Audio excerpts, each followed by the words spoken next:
With a popping sound like eggs cracking on a cement floor, something appeared between Mom and Adam, a foot or so above the carpet. It was a human-sized something, black and crunchy. It dropped to the floor reeking of char, old blood, and rotten corpses. I stared at it for too long, my eyes failing to find a pattern that agreed with what my nose told me. Even knowing that only a few things could just appear in my living room without using the door couldn't make me acknowledge what it was.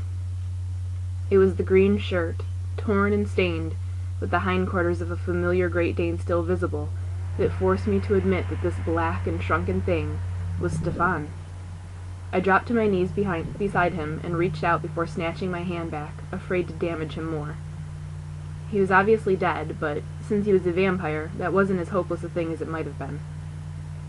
"Stefan?" I said. I wasn't the only one who jumped when he grabbed my wrist.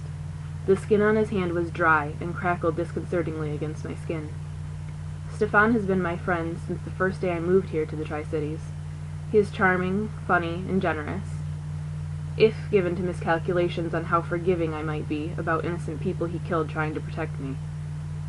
It was still all I could do not to jerk away and rub off the feel of his brittle skin on my arm.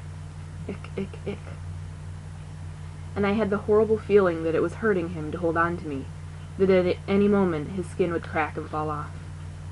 His eyes opened to slits, his irises crimson instead of brown. His mouth opened and shut twice without making any sound. Then his hand tightened on mine, and I couldn't have pulled free if I had wanted to.